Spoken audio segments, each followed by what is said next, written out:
Well, hi again. So today what are we doing? We've got our parts we finally received. This is part 3 of the air intake modification on my Boxster S 2004. The parts that I've been waiting for so that I could do this last episode are these ones here. These are silicone from the silicone, what's it called? Siliconeintake.com, I think. This one here, this is a reducer. Oh, the other part that I received today was finally my the 987 MAF tube, 987.1 MAF tube, as opposed to the 97.2 MAF tube, which I already had.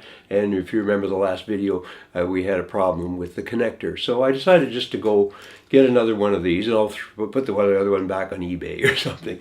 Okay, so anyway, here we have the the MAF tube that's going in. It'll just clip in. It's exactly the same size and everything, just has the different connector here. And then here I have a reducer. The reducer goes from 3.5 inches. This is actually 3 5/8 inches, but this will stretch over it quite easily. So this will go over here. This reduces down to 3 1/4. I've got a 3 1/4 inch connector, like that. And then we will continue along with one of these guys, so make it a little longer. Continue on, 3 1/4 inch, like that. Another 3 1/4 inch connector. I meant 3 1/4 if I didn't say that. 3 1/4 inch connector here. And finally, here it is, the elbow protector. No, the elbow, 90-degree elbow that will 3 1/4, 3 1/4, which will fit on here, and finally go into the throttle body. So that's the setup, and of course I have the clamps that I ordered as well. These are T-clamps, $2 and change a piece, something like that. They're actually very sturdy and quite nicely made. So we've got those, and we'll get at it. Hurry up. Stop. Okay, so that didn't work right. I've ordered this. Here it is. This is a 35-degree bend in a 3 1/4 inch tube. Okay, I'm going to have to cut this down, but this is what I'm going to be putting in place of the other things, because the other things just were too bulky, did not work at all. So this is what we're going to be putting in today. Hopefully it'll go in nicely. I've got all my other things in ready. You'll see what's in here, actually what's in here right now, because this is the second one I've ordered. What's in here right now is a 45-degree, and it's a 3 inch.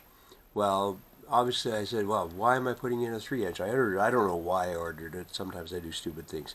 But I did find out from that 45 is too much. So this 30-degree is what I'm going to be putting in today.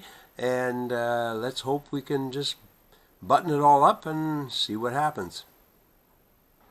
It's very difficult to figure out exactly the length that I'm going to need. I mean, this is obviously very long. I've made a mark here. This is about 1.5 inches back from where it starts to curve. This is going to be going to where the MAF holder is, and so this will actually, sleeve will go right over top like that, up to about the corner. And then I'm going to have to figure out after that how long I'm going to have to make this so that it'll insert into the other part. It's trial and error. Let's hope that there's not too many errors.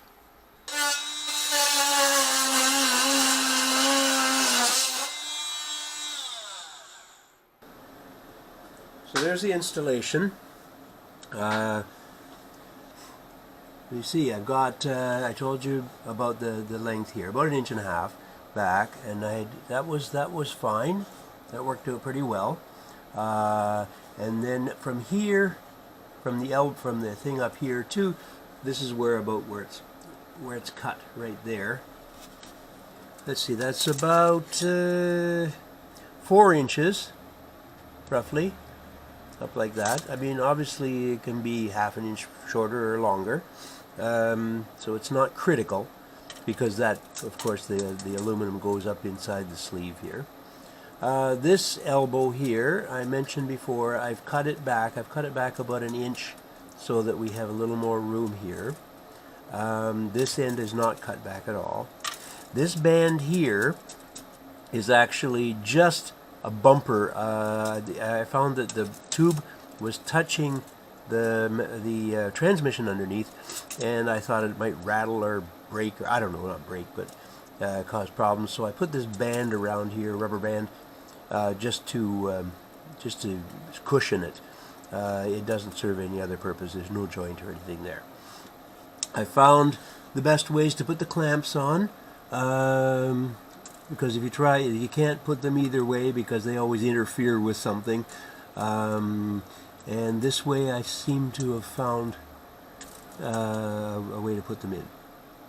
I hooked up my MAF down here, and let me see. So there it is, back from here, from the air box, 987 MAF holder with MAF, 3.5 to 3.25 silicone reducer, 35 degree 3.25 inch aluminum intake pipe, 3.25 inch silicone 90 degree elbow trimmed, and 1, 2, 3, 4 of these T-clamps.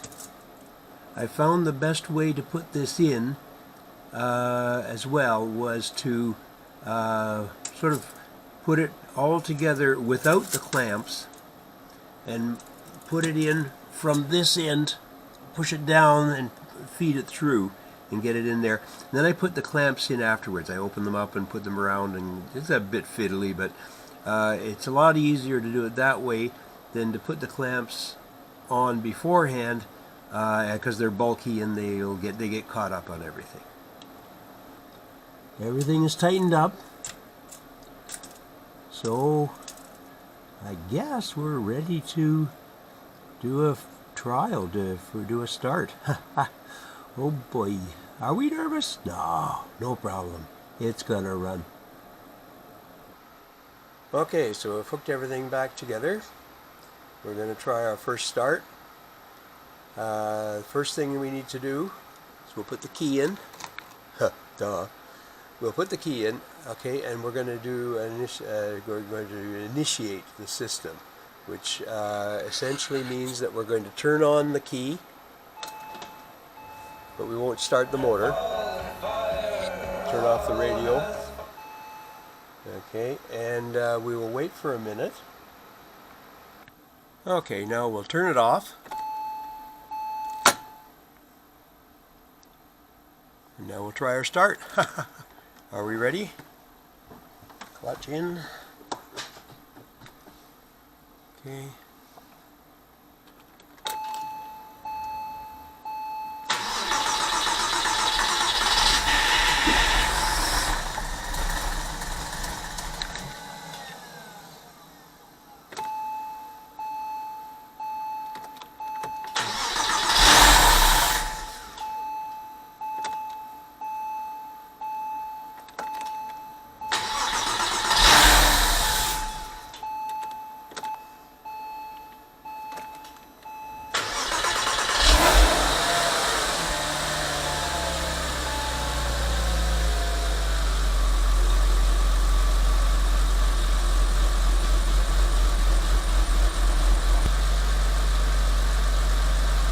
Well, it took a while.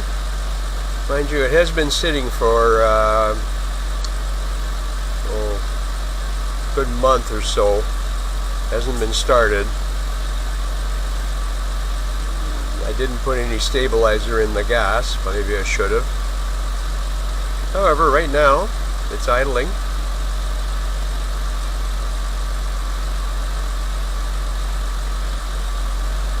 Looks like it's just around 1,000. I don't remember what it was idling like before. But of course it's just started and it's cold, so of course I guess idle's a little higher maybe.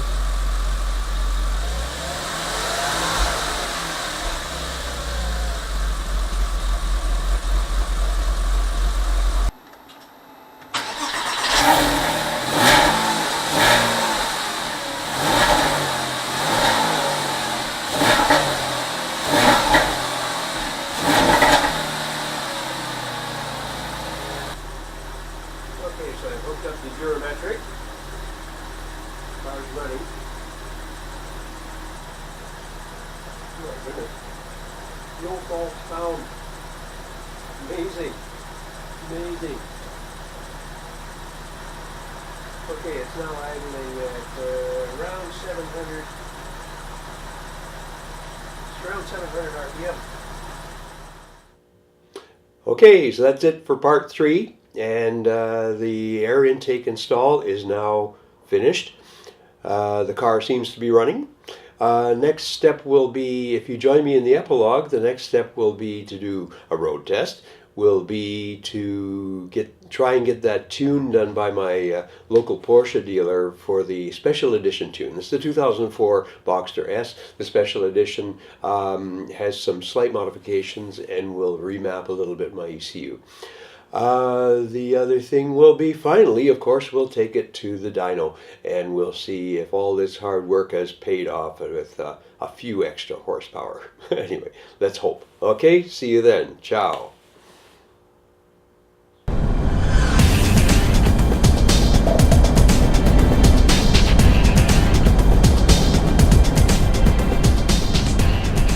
Hope you've enjoyed this video. Please click the subscribe button and leave any comments below.